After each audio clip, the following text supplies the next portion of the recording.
see, I forgot that. I almost. I forgot my tonight. I forgot to bring some tequila. I really am losing it.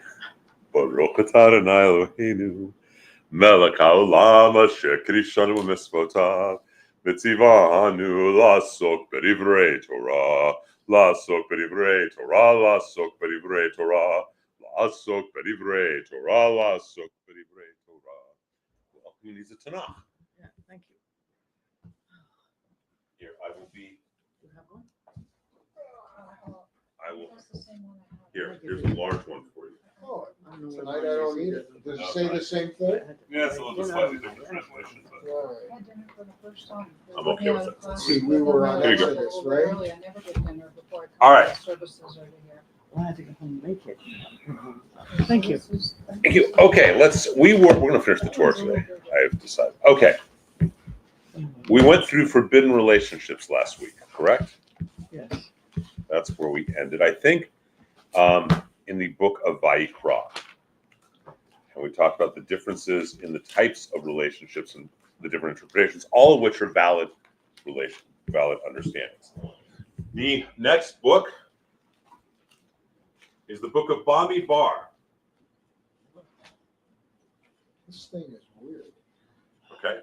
It's going to weird. Bamidbar, which is normally translated as numbers, does not mean numbers at all. Bamidbar, ba means in or with. Bamidbar is a wilderness, so Bamidbar means literally in the wilderness. This is about the journey that the Hebrews have on their way to Israel. Okay? And it's really, really important because of what caused it. Remember, up to this point, they've gotten out of Egypt. They're heading towards. They've had the Matan Torah. They've had the giving of Torah. They've had now these different experiences. They had the golden calf. They had all these different teachings. They have the book of Leviticus, which tells you about how the Levites are supposed to act. And then we're now in the book of Bamidbar. So let's first go to chapter 6, verse 22. Could someone please read?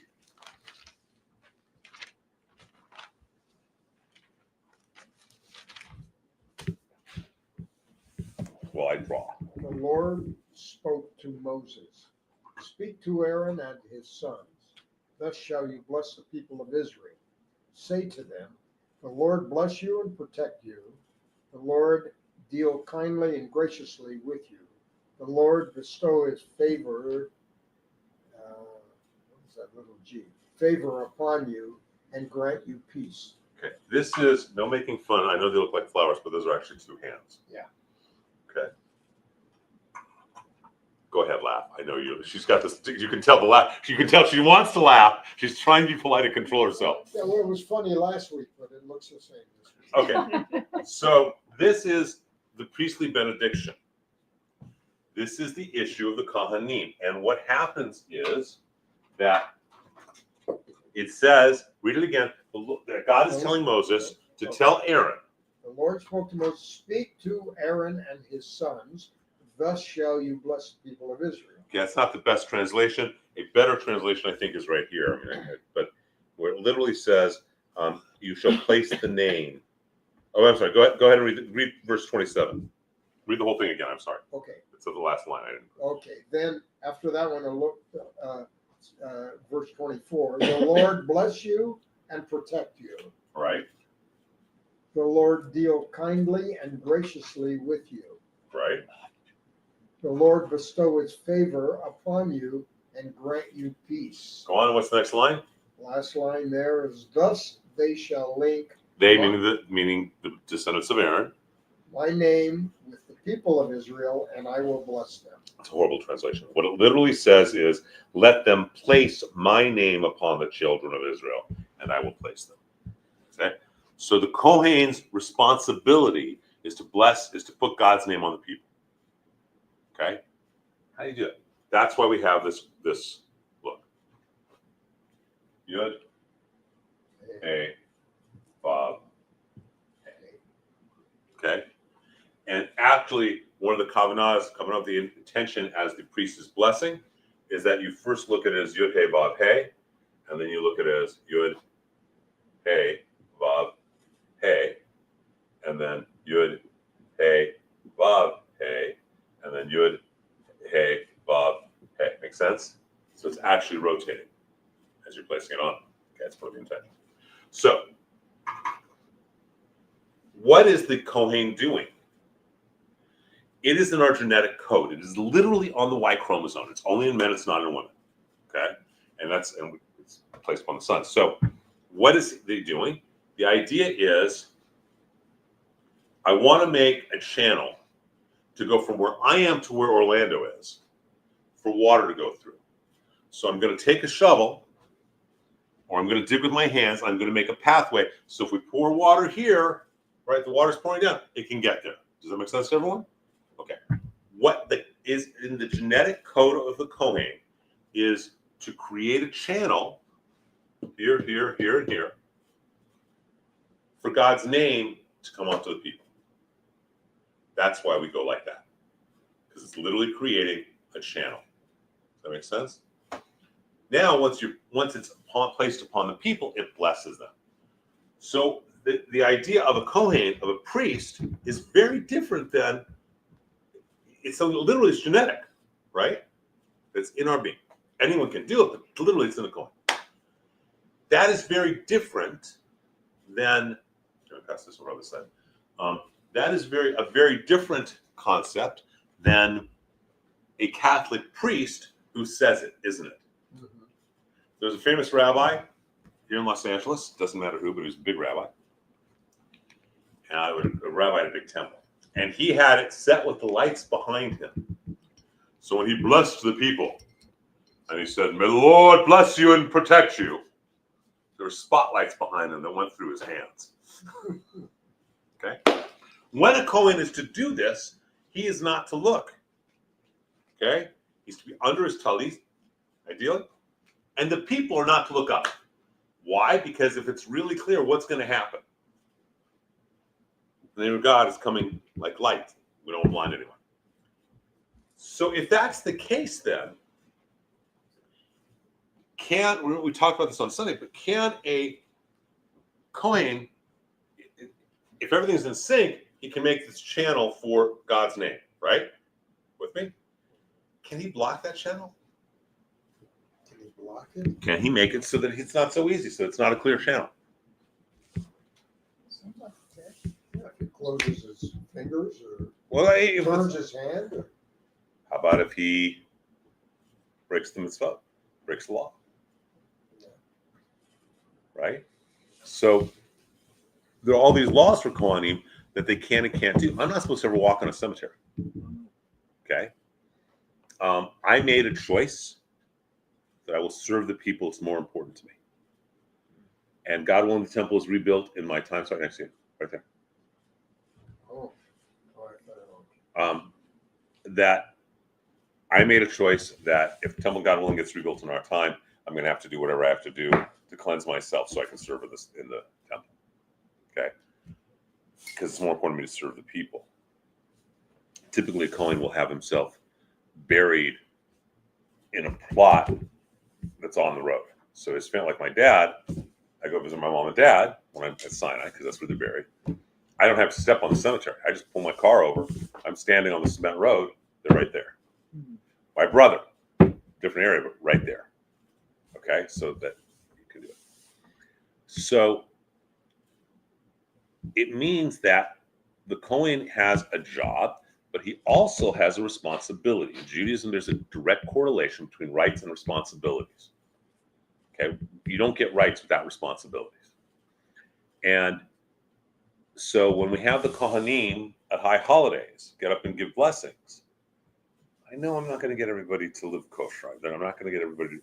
So, but what we do is I've already taught them every 2 years, so I teach again about what your responsibility as Kohen is, how to do what you do. And these are the basic things at least you need to do for the month before Rosh Hashanah. Got to keep kosher. Don't go in a cemetery. Got to say prayers twice a day. Okay, so you don't do the whole Amidah, but at least say a prayer twice a day. So at least there's something that they're making it clear that this time they're preparing themselves, at least for 1 month, for the people. Make sense? Okay. Let's please turn to chapter. Okay, this happens twice in 13:1. We'd like to read 13:1 because this is really important. This is Parsha Shalach. The Lord spoke to Moses, saying, "Send men to scout the land of Canaan, which I am giving to the Israelite people. Send one man from each of their ancestral tribes, each one a chieftain among them." So Moses, by the Lord's command, sent them out from the wilderness of Paran, all the men being leaders of the Israelites. Okay, so how many men are going? 12. Say loudly. 12. 12 spies. Or scouts, if you want to be nice, but they're spies. Okay? They're going out and they're going to go look at the land. Now remember, this is a generation that has seen everything. They've experienced the Passover, the 10 plagues. They've experienced the giving of Torah at Sinai. They've experienced the parting of the Sea of Reeds. Should they have a lot of faith? Yes. Yeah. You would think. Please read at 13. Wait, I think it's 13. Hold on. Yeah, 13:25. At the end of 40 days, they returned from scouting the land. They went straight to Moses and Aaron and the whole Israelite community at Kadesh in the wilderness of Paran. And they made their report to them and to the whole community as they showed them the fruit of the land. This is what they told him. "We came to the land you sent us to. It does indeed flow with milk and honey, and this is its fruit. However, the people who inhabit the country are powerful, and the cities are fortified and very large. Moreover, we saw the Anakites there. Amalekites dwell in the Negev region. Hittites, Jebusites, and Amorites inhabit the hill country, and Canaanites dwell by the sea and along the Jordan." Caleb hushed the people before Moses and said, "Let us by all means go up, and we shall gain possession of it, for we shall surely overcome it." But the men who had gone up with them said, "We cannot attack that people, for it is stronger than we."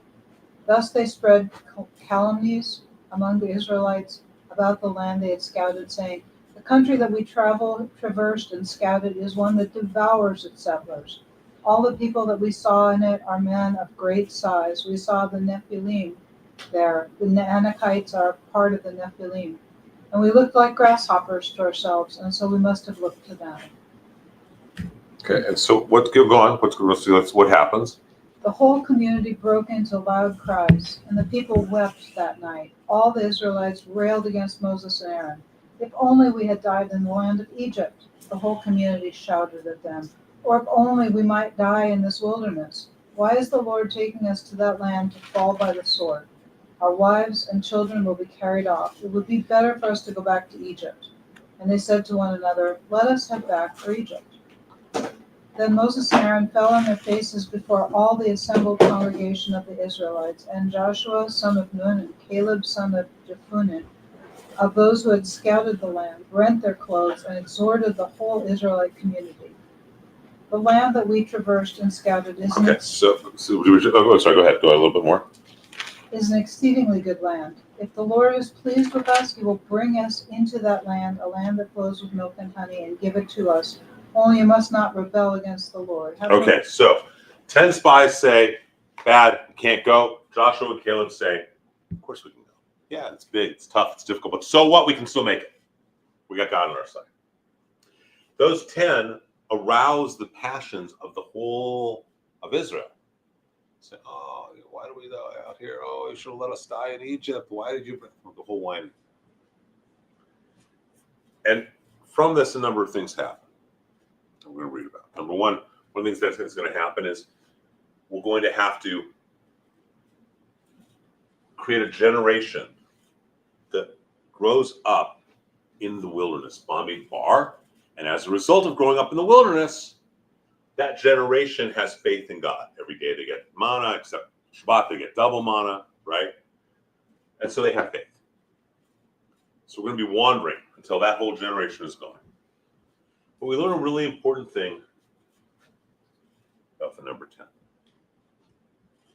10 people committed to anything fully, good or evil, can change the world.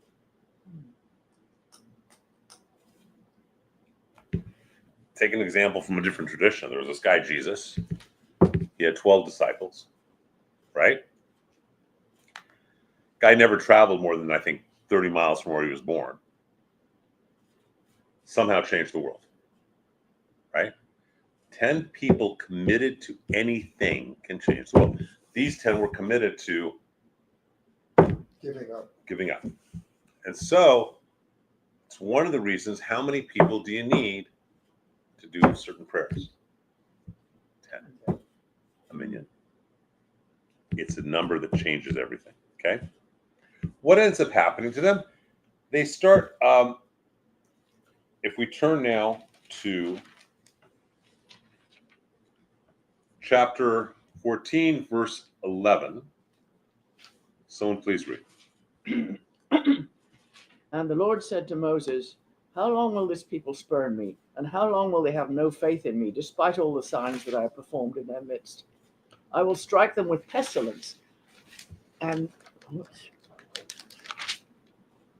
disown them. And I will make of you a nation far Better more... word is annihilate, but okay, go ahead. What did I do? Oh. No, you're in the right Right. place. And I shall make of you a greater and more powerful nation than them. And far more numerous than they. So he says to Moses, Moses, I'm going to destroy all the Jews because they're all just stubborn jackasses. Right? They're schmendricks. So I'm going to destroy the Jews. I'm going to make out of you a great nation. Okay?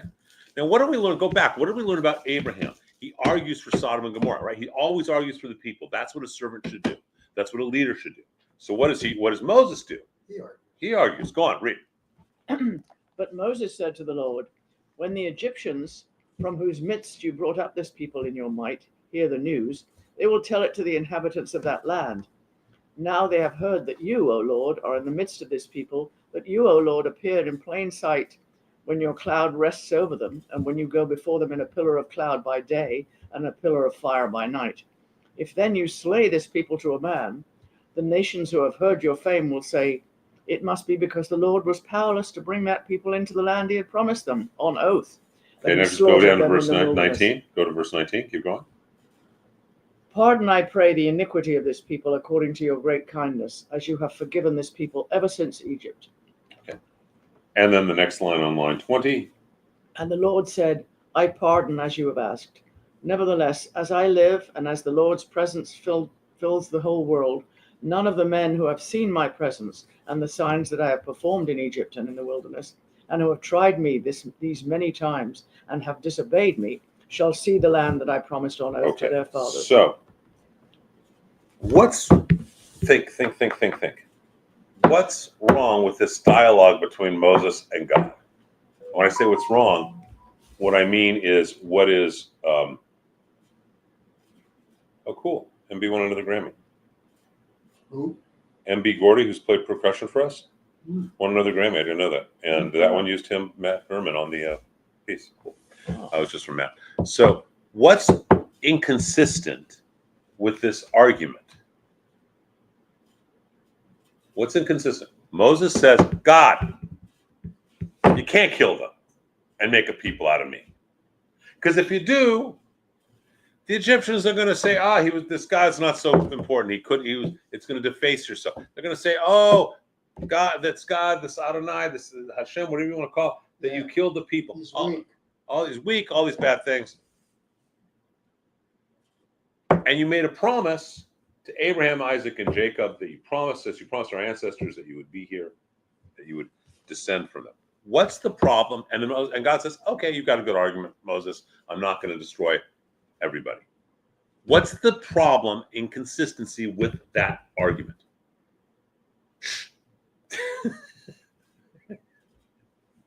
I have things to throw at you tonight, Orlando. What's the problem? Think about it.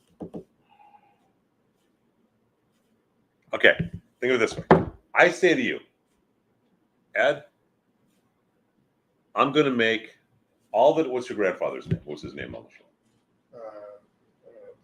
Michael. I've promised to Michael that Michael's going to have all his descendants.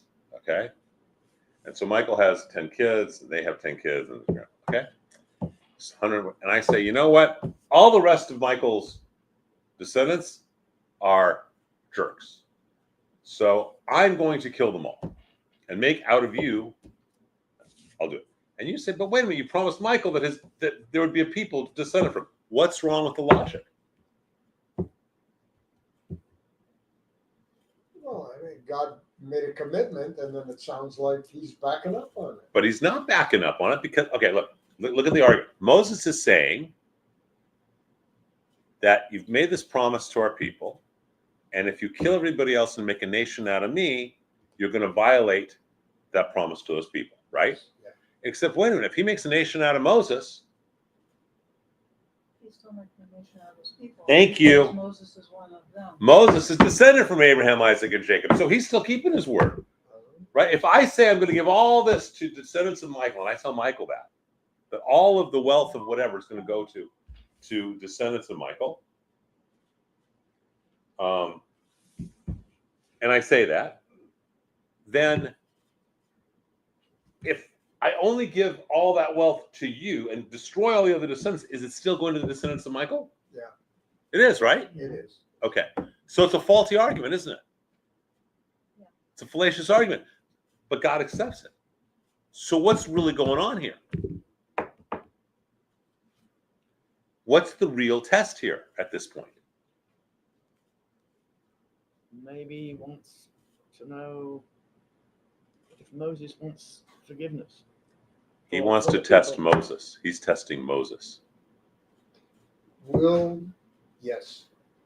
Moses, in fact, continue to be the leader of the people that are in the wilderness? Or will he say, Okay. you know what, fine, make them all from my progeny. Yeah, and then he's not that leader. And then he's not the same shepherd and servant that he had said. That's right. Does that make sense now? Yeah. So this whole line, look, God's already decided. He knows what's going down, right? He's already decided. Look, I'm not letting him in. This generation is just too much of a pain in the neck. Is Moses the guy who's going to be it? Let's see what he chooses. I know he has the potential, but we have free will. He says, Moses, I can make life easy on you. I'll make it easy on you. It's no longer going to be these jerks. All your kids, your grandkids. And Moses gives them this argument to save the people. He uses a fallacious argument to save the people, and God knows that's pretty clear. But God is saying, okay, he showed me who he is. Moses showed me his character. Okay, Moses showed me his quality. I have a side, unrelated question. Where did Amalek come? Amalek, we already had Amalek, and we're going to see more again. Okay. Amalek was in Exodus chapter 17. Okay, so it's a constant test God is always giving us. So somebody makes it's a constant test in life. Someone makes a commitment. I'm going to serve this business group, church, whatever it may be, and I'm committed to doing that. And they get a better offer. Should they take it? They made a commitment. Okay. Or actually, I love this because my friend Arthur Grosshafer, Rabbi Grosshafer, is chair of business, ethics chair of business school at Loyola Marymount. He's a lawyer, a rabbi, CPA, an MBA. He's got more letters after his name than any human being has a right to have. Amazing dear friend. He's witness on my ketubah. This is a true story.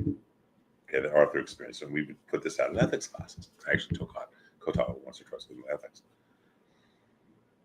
This is a true story. He had a blue Volvo, I think it was. I may be wrong on the exact numbers or details, but this is the story. He had a blue Volvo that he had put in for sale that he wanted, I think, $3,000 for.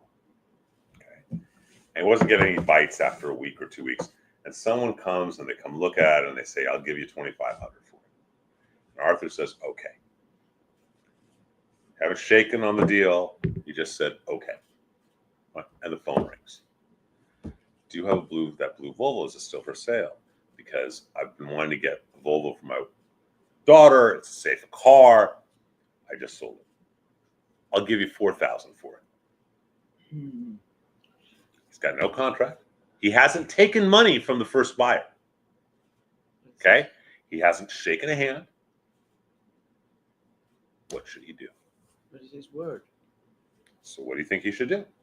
I think you should tell the guy that I need to have the money within a certain amount of time, or I've got another person buying it. Guy's got the money there. He's going to write the check. He's got the money. And The first part. That's tough. It happened to me once too. Similar. I think he's bound to sell it for the. That's what he did. Mhm. It's a test, Mhm. right? It's a test. And those kind of tests come in our lives at different times. I failed mine. That's okay. You learn from it. Yeah. Then you didn't fail. Because tests are not meant of passing and failing in another's eyes. The reason that we give tests and the reason we take tests is to know where we are in our own development. Okay, so there is no failing a test in that level. There's just you realize where you are.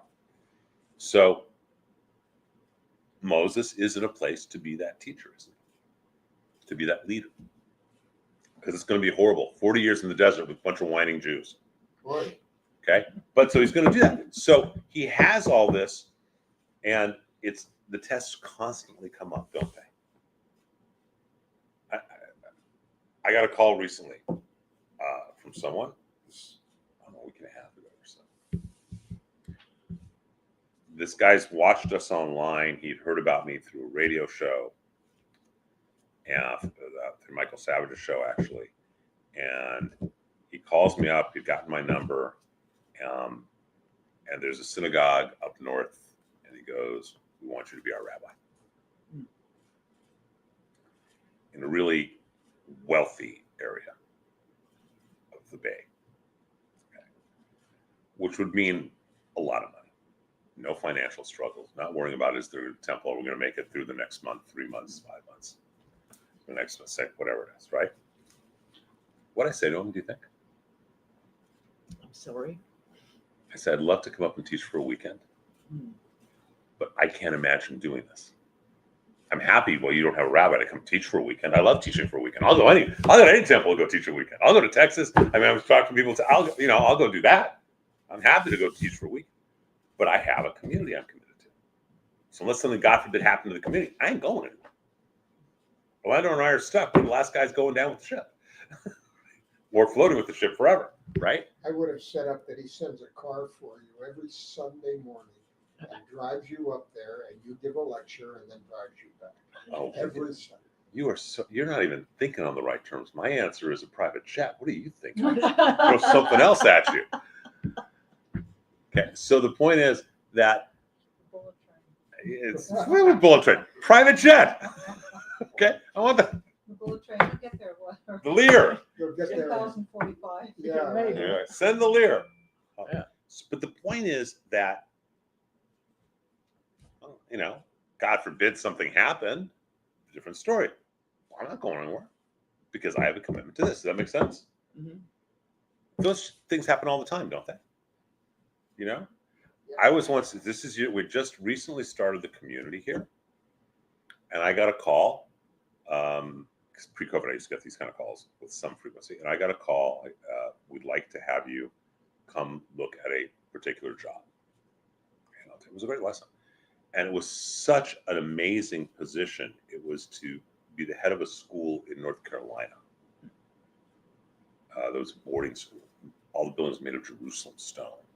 And it was such an amazing position for what would be for my kids. It was like, and we just started the community. I was like, okay, I need to go at least look at this because they're flying us out.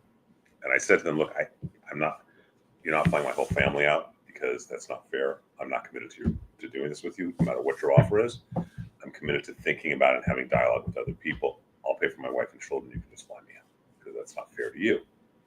Right? It would have been easy to get one out. Really very interesting on a lot of levels. I'd have a huge house that I'd live in for free. Okay. And 11 years ago, whatever. And my kids would be able to grow up in this Jewish boarding school ultimately, which is no longer in business, by the way. Other issue, and it's on a lake, protected by a security system that was created by the Mossad, and I forget how many hundreds of acres in North Carolina. I mean, spectacular. What'd your wife say? She thought it was a really, really interesting idea because it meant that I could sock away $300,000 a year, literally, because You got no expenses. That's a lot of money. That's a lot of money. It's life-changing money. My wife would have said, "You stay here. I'm going up." That's life-changing money. Okay. Yeah. And then come back. And I had to talk. So it was really wrestling with, because it was quite the offer. We just started the community. And I said to Rabbi Shochet, who I go to twice a night, I said, Rabbi Shochet, what are your thoughts? And this is what he said to me. He said, how many people can do the job as well as you can as being the head of school? I said, easily 50 to 100 other guys in the country. He goes, how many people are going to go do what you're doing of forming a temple with no dues, no cost for high holidays, etc.? I said, well, apparently none, since we're going to be the first one doing it. He said, there's your answer. Yeah. Okay. I went to him as guidance. I should have realized that on my own. So you're not, what I'm trying to say to you is you're not. You failed. I failed. I learned where I was, but I was smart enough to have someone I could go to. And when he was like, oh. Right? Well, I told somebody what the verbal exchange was, and he says, "You're crazy for doing it at that price. You have this thing, and it's worth this these days." And he was the one who guided me to say, "No, I can't sell it for that because." And so I failed my original from some information from another guy, and I shouldn't have listened. Point being that we Yeah, get I these, know. we all get these tests, don't we? Mhm. Constantly. And this is and depending on who you are, the test gets harder and harder and harder, especially as you get older and older and older and hopefully wiser. This is a tough test, right? Moses is now going to go through 40 years of absolutely, he lives alone outside of the camp with, anytime he sees anybody, he's got to have a veil in front of his face because he's got God's light shining so brightly. And he also knows he's never going to go there anyhow. At this point, he's not, you never know if God's going to forgive or not. So you don't know. But still, he doesn't have a relationship with his wife or children. And a lot of the time when he goes and talks to the Hebrews, they're going to whine at him. So it's really important to understand what this is about. He argued for the people, and that's what was needed to be done. That's the kind of servant we want. That's the kind of leader we want.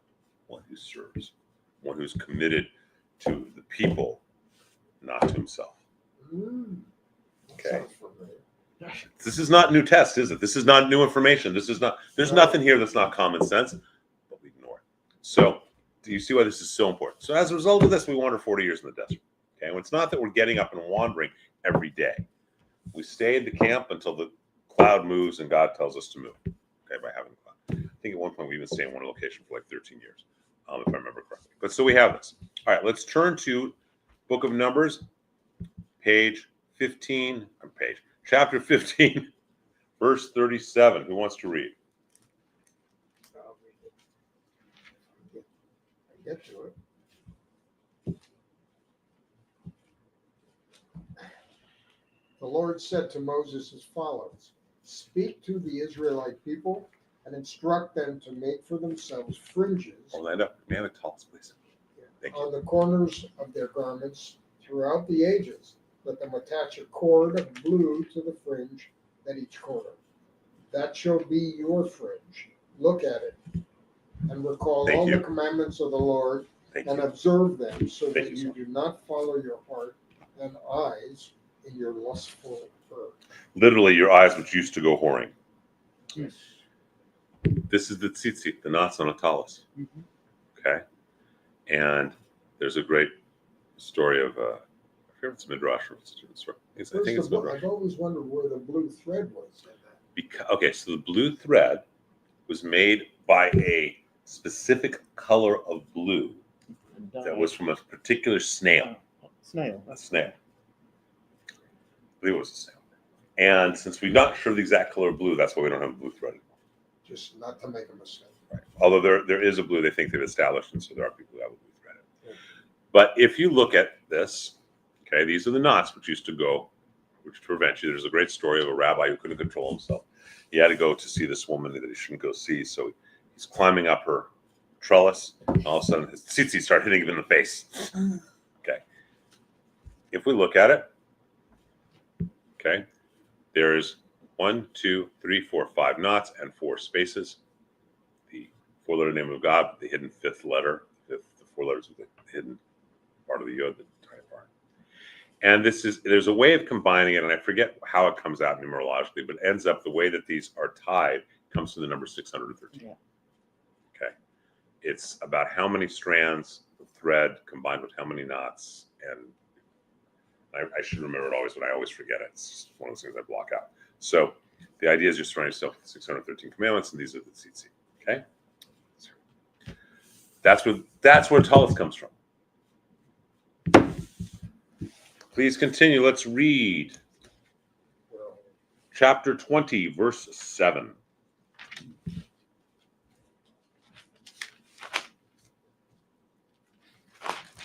Let's read.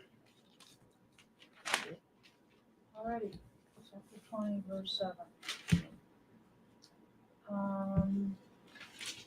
And the Lord spoke to Moses, saying, You and your brother Aaron shall take the rod and assemble the community, and before their very eyes order the rock to yield its water. Thus you shall produce water for them from the rock, and provide drink for the congregation and their beasts.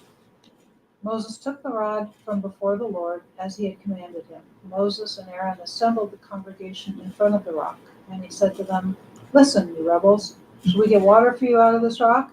And Moses raised his hand and struck the rock twice with his rod. Out came copious water, and the community and their beasts drank. But the Lord said to Moses and Aaron, Because you did not trust me enough to affirm my sanctity in the sight of the Israelite people, therefore you shall not lead this congregation into the land that I have given them. Okay, so this is the line he can't get into Israel. But here's the problem with this. Often it is taught that he's forbidden because he hits the rock twice. I should only have hit it once. How many of you have heard that? Yeah. Okay, he hit it twice. Or he hit it at all and God says, speak to the rock. Right? It's an awful onerous punishment, isn't it? Out of context. Now, we've already learned from the story of Joseph that you are judged based upon where you are, not based upon other people or where they are. So Joseph loses faith and asks twice to be remembered before Pharaoh, and so for 2 years he stays in prison. Here he's kept out of Israel because he hit the rock. It's not that big a deal, is it? So what is the big deal? Read the verse again of verse 10. Because right, if this happens to him, Aaron's also not allowed, right? So read verse 10. Out loud? Mm-hmm. Oh, sorry.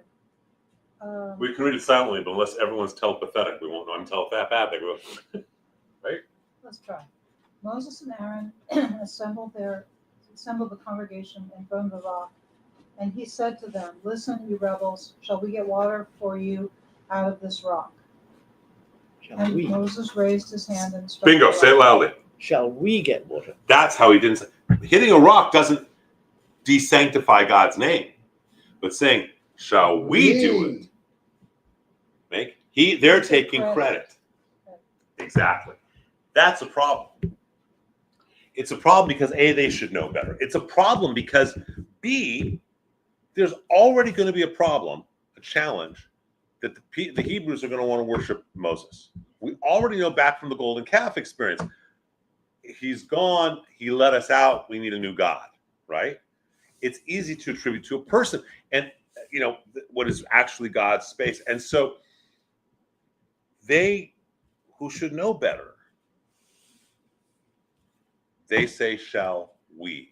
Instead of what they should have said was, do you want God to make water come from the rock? Mm-hmm. But they don't. And that's what keeps them out. And thank God they're kept out, because God forbid if Moses had gotten into Israel and we knew where he was buried, that would be a shrine for the world, wouldn't it? Deified. So this goes back to something you said when we were talking about this pronoun nonsense going on. they and them is absolutely unacceptable because they and them is God only. It's just not, it doesn't work. Yeah. It doesn't work. So we have to, this is again a teaching about that kind of, they should know better to sanctify it. How many times have you guys heard me say to one term or another, I've had great teachers? Yeah. Right? Because I am only who I am because of them. So that's our responsibility to do. That's our privilege. That's the right thing to do. It's not even an issue, right? Okay. And they needed to give credit to him. So let's go to chapter 22. This is the famous story of the talking ass. And we find it in chapter 22, verse 2, in Parsha Balak. So just going over the story, there's this guy named Balak, and he is concerned about the Hebrews. And so he says, he hires this prophet named Balaam, who's not a Hebrew, not a Jew. Shows us that we don't have the exclusive right on prophets. He hires Balaam, and Balaam says, I want you to curse the Jews, the Hebrews. And he sends guys to make the deal with Balaam. Balaam asks God, and God says, don't do it. He asks him again. They offer more money. God says, don't do it. Ask him again. Balaam says, can I do it? God, they're paying me a lot of money. You do what you want to do. But you got to say what comes out of your mouth, what I tell you to. Okay? And let's see, this is a setup, right? What's going to happen. So they go out, and Balaam gets on his donkey, and there's an angel with a sword that's about to kill Balaam. And the donkey stops. And Balaam actually hits his donkey and yells at him and hits him. You would hate this. Mm-hmm. Okay? And the donkey suddenly turns around and says, what are you doing to me? I've always been a good donkey for you, haven't I? It's the talking ass. Okay? And I saw what's going on and you didn't. So Balaam opens, all of a sudden Balaam's eyes open. He sees that there was this danger that the donkey saved him from. And he goes to curse the Hebrews, and what gets put in his mouth instead of him saying the horrible, horrible things, he says, how goodly are your tents, O Jacob, your dwelling places, O Israel. Okay, he's not able to curse Balaam. He's only able to bless him. But here's what's really interesting. Do you guys remember when we studied the Akedah, the binding of Isaac? And the language was, and Abraham snuck out in the morning, and he saddled his donkey, and he had the young boys with him. He snuck out early in the morning, right? Do you guys remember that when he went to go sacrifice Isaac? Okay. Look specifically at, and we talked about the fact that Abraham was caught in his own fanaticism, right? We did talk about that, right? I'm not imagining that. We did do that, right? I believe we did. Okay. So read chapter 22, verse 21, please. Someone read. When he arose in the morning, Balaam saddled his ass and departed with the Moabite dignitaries. It was the same thing. He saddled his ass in the morning and got out. It's to remind us of the language of Abraham. When he snuck out, that it's easy to get caught in the moment of the fanaticism. In this case, this is fanaticism about gold, about money, about shekels. And so he does. And it is a whole teaching of, A, that there are prophets in other places besides just Jews, and B, not to ever get caught in that fanaticism or anything else. We finished the portion, the Torah book, the book of Bamidbar, and we say Hazak, Hazak, V'nit Hazek, be strong, and you will be strengthened. And we begin the new portion, the next book, which is called Devarim. Now this is, Devarim means there's two definitions. One is words, and one is things. Okay? The book of Deuteronomy is primarily a recapitulation. They're on the threshold of getting into the land. Okay, so it says here, these are the words that Moses spoke to all of Israel on the other side of the Jordan concerning the wilderness, concerning the whole thing. It's a recapitulation of the entire journey. It's 3 speeches. In chapter 5, you have the repetition of the 10 commandments. Okay, that's a little bit different than we originally read in Exodus. But it's a recapitulation of the whole journey and things that are really the highlights. It's the Reader's Digest version of the other part. If we can please turn to chapter 16, verse 18. I'll find it too. Please, someone read that part. Deuteronomy 16:18. You shall appoint magistrates and officials for your tribes in all the settlements that the Lord your God is giving you, and they shall govern the people with due justice. Okay, so this is the idea that you're not going to be bribed. This is the whole thing. This is also, if we look on verse 20, we see the line, Tzedek, tzedek tirdof, justice, justice shall that you pursue. Okay, this is a lesson about Hebrew, about the word. So, tzedek. Okay, the word literally means charity. Same root, tzedakah. Right? It's all the, you gotta do this in printing.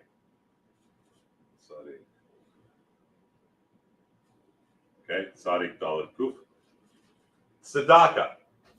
I'm sorry, I apologize. It doesn't reach out. Tzedek means, I apologize, let me fix that. Justice. Tzedakah means charity. And the word tzaddik, which means a perfectly righteous man. Okay? Righteous one. It is also the name of this letter right here. This is the letter tzadi, right there. We are taught in Sefer HaBahir that tzadi is composed. So this is the letter nun. Nun looks like that. Okay? Yeah. So here we learn that tzadi is actually a nun. It's bent over with a yud on its back. Nun stands for Nabi or prophet. A tzadi is a prophet who is bending down to support God. The yud being for God. Okay, do you see that? That's actually the letter. If you really like to look like that. Okay? All this is a righteous one. Someone who is bending down, serving God, and prophetic in it. Tzedek tzedek tirdof. You cannot be a righteous one without giving charity and pursuing justice. You cannot pursue justice without trying to be righteous one and giving charity. And charity and justice and righteousness are all tied together. Let's see how it's all. So this is where that line, justice, justice shall you pursue, comes out of. And let us turn to, in this same chapter, I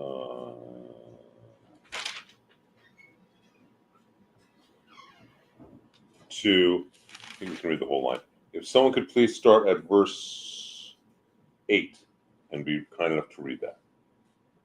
After eating unleavened bread. I'm sorry, chapter 17, verse 8 of the book of Deuteronomy. If a case is too baffling for you to decide, be it a controversy over homicide, civil law, or assault, matters of dispute in your courts. Okay, I'm going to reread it because that's a horrible translation. Okay. If a matter of justice, it's my problem with that, with JPS. If a matter of judgment is hidden from you between blood and blood, between verdict and verdict, blood and blood would be murder, but between verdict and verdict, between plague and plague, matter of disputes in your cities, you shall rise up and ascend to the place that Hashem your God shall choose. You shall come to the Kohanim, the Levites, and to the judges who will be in your days. You shall inquire, and they will tell you the word of judgment. You shall do according to the word that they will tell you from that place that Hashem will choose, and you shall be careful to do everything according to everything that they will teach you. According to the teaching that they will teach you, and according to the judgment that they will say to you, shall you not shall you do. You shall not deviate from the word that they tell you, right or left. This No is the idea. No interpretation. It is interpretation. Whatever the judge says is right. Yes, but I mean, you can't extrapolate from that. But the judge can. The idea is the judge. Whatever you think, it's the judge's decision. The judge, the rabbi, the leader of the community. This is the first line. This is the line that gives the power to the rabbis in Judaism. Are they judges? Yes. Okay. 15. A rabbi is a judge and a lawyer before anything else, and a teacher. This then authenticates the entire Talmud process Yes. to my Christian friend. Yes. Okay. And moreover, here's why. This is where the idea that you, and it says very specifically, the judge in your days, not the judge 1,000 years ago. In your days, and he puts Rashi, the great commentator Rashi, then comments on this and he says, you shall do what they say, east or west. So what does that mean? Ed, come over here. I've done this before, but we're going to do it now. Come here. Everything is in relationship. And that's what a good judge should understand. There's nothing that is just an objective case because you're dealing with humanity people. So right now, what direction is that? Does anyone know? North? Okay, we're going to call it north. Why not? Stay right here. Let's go a little closer. So right now, we're in a circle. You are in the north. I am the south. Correct? Mm-hmm. Don't move. We're now in a circle. You haven't moved, but you're now in the south. How'd that happen? Because it's all about relationship, Yeah, right? it's all relativity. So when someone says Jean Valjean of Les Miserables committed a crime is to go to prison for 25 years, and he says all I did was steal a loaf of bread to eat. All this, it's not so black and white. Make sense? This is what gives the power to the hands of the rabbis to be interpreted. Ours is a living, breathing document. Now, this is as opposed to the Quran, which says specifically it is the complete and perfect word of Allah. It is the word. It cannot be interpreted. This is a word, and it's complete and perfect. How do we know it's complete and perfect? Because it says so. So if you think that it's not complete and perfect, if you think it should be interpreted, refer back to rule number 1. Anyhow, so this is the line that Torah is meant to be interpreted. It is why we have so many commentaries as opposed to Christianity does not in the same way, because the church, the old Catholic Church, which was formed 2,000 years ago, 1,900 years ago, whatever it is, and then really gets formed in the 4th century, is about we are the answer. As opposed to Judaism is not about the answer. It's about answers. It's not about destination. It's about journey. It's not about the truth. It's about truth. And the truth is bigger than the truth, because if God is infinite, how possibly can I know it all? Despite the fact that we all think Orlando does, how possibly can... It's so quiet, I feel like I need to throw something. Can I just throw something in principle? No. Right? So ours is a tradition from here that is about to be, it is meant to be interpreted within its own context. Not, this is the complete word of Allah.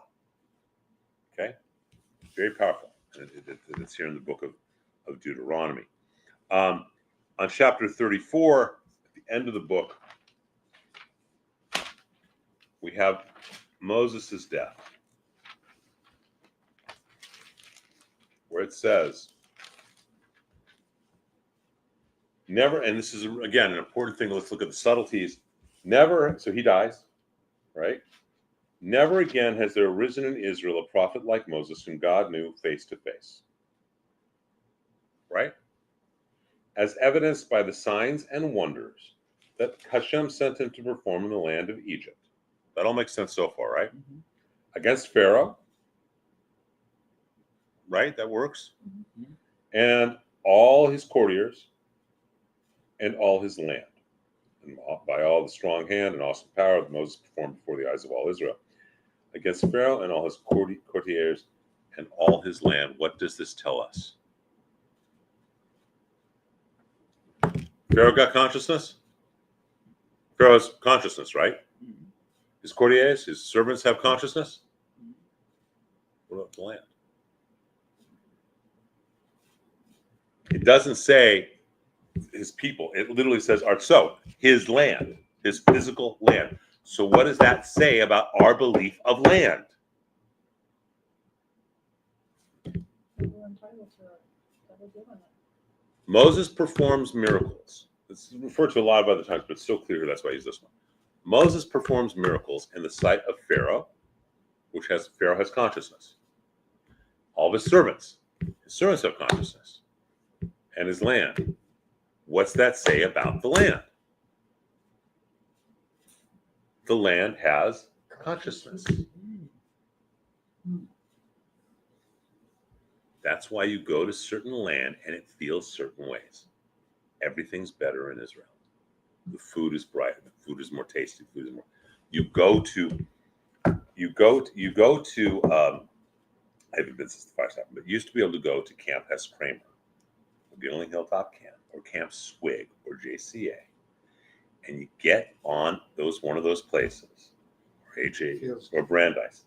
It feels and why? The land has a consciousness. Of course it has a consciousness. For 50 years, every summer you've had thousands of kids playing and studying Judaism and being part of it and living on it. Of course it has a consciousness. So you walk on to any of those camps. So have you been to any of those camps?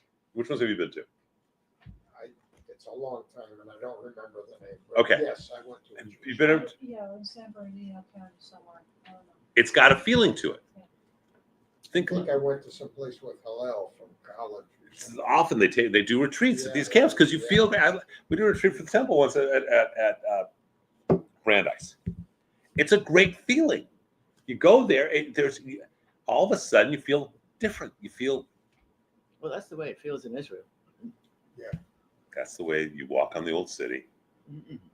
And I was talking with someone about it today. You walk into the gates of the old city, and something happens. Even if you don't like it, because of experiences, something happens. There's a different feeling there. So here's a great example. There's this little place called the Kinneret. Kinneret is called the Galilee. For over 2,000 years, mystics have gathered up there. The greatest rabbis, and they're buried there. Akiva's buried there. Rabbi Meir Baal Hanes is buried there. Rabbi Yochanan ben Zakkai is buried up in there, in Tiberias area. Okay? The Rambam is buried there, Maimonides. In the Sfat Cemetery, you've got Luria and Rabbi Moshe Cordovero and Rabbi Yosef Karo, all these, the greatest of the greats.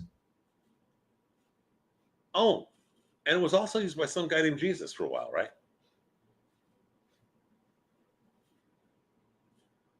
So there's something up there, and you go. Who's been to Sfat? Have you been to Sfat? Have you been to Sfat? We went to Sfat? You've been I to have Sfat? a picture on the wall at home. Okay, so you guys haven't been there. Now I have a personal relationship with Sfat. I have one of my teachers for 35 years lives there, and my teacher Schwartzy is buried there. So I have a personal relationship. What was your experience of Sfat? I went into one of the synagogues there, and it was, I don't know, it was an unbelievable, just a feeling. There's no words. It was just a different feeling than anything else, right? And yet, by the way, Sfat now is basically an artist community. There's lots of stores, art stores, and artisans, and restaurants, great restaurants, and restaurants overlooking the Galilee. And somehow it's drawn all these different, and by the way, Sufi mystics as well. All these different mystical traditions have been up there. The land has consciousness. Okay? It just does. And what we see this in one of the last statements of the Torah is that it's people, but it's also land. We need to understand that. Azak, that finishes the Torah part of this. But you see, the stories get recapitulated, and how powerful. And these are all teachings that work. They're important today, aren't they? You can be 10 people who are committed to doing anything. They're truly committed. You can change the world, can't you? You get 10 people committed to any business. You get 10 friends who are 30 years old and say, we're going to open a restaurant and make it the most successful restaurant and then franchise it. You can be pretty much guaranteed, I don't care how much or little money they start with, they're going to have a restaurant that's going to end up being McDonald's or whatever franchise, right? You get 10 people who say, I'm going to start whatever company, whatever. That's the whole concept of seeding churches, by the way, is that they get at least 10 people who are committed fully to building the church. They're committed with their finances, but more importantly, their time and effort and energy. And so they're reaching out. And how do they do it? They spread gospel. Gospel literally means the good news. Mm-hmm. So you get 10 people committed, and 2 years later, they got 1,000 people who come every Sunday. Right? You get a business, same thing on a business, same thing on anything. So that's it for Torah. Hopefully that helps a little bit. Was that make sense? Interesting. Very nice. So Wednesday night, we have services next Friday, right? We have services Friday night. This Friday, I got to figure out what we're going to talk, what Benny and Matt are going to say. Nobody saw Neil Diamond coming the other night. No one saw Neil Diamond coming. Even I told Allison that Neil Diamond's coming. I told Ron, they didn't know. Where? No, when we did the services last Friday, and I had it was about the Exodus, but I had Benny sing America. Yeah. That's by Neil Diamond. No one saw Neil Diamond. We have to get something. Wednesday we have Talmud and Tobacco. It will be at our house in the garage, which is plenty warm and clean that way. And it'll be because I don't know what it's going to be on Wednesday night. And we're going to go over immigration and Judaism, and that's an important issue. It's an important issue in the country, and it's really interesting. I don't know if I'll make it. I'm going to try, but it's an interesting topic. I'm doing studying on it right now. La Mirada with Rabbi Larry Goldmark. He used to be Rabbi Larry of La Mirada was the rabbi there. I'll be in the You won't be in the temple. no. So that's where we are, and we finished Torah for now. And next week we move on to I'll next actually step. be in the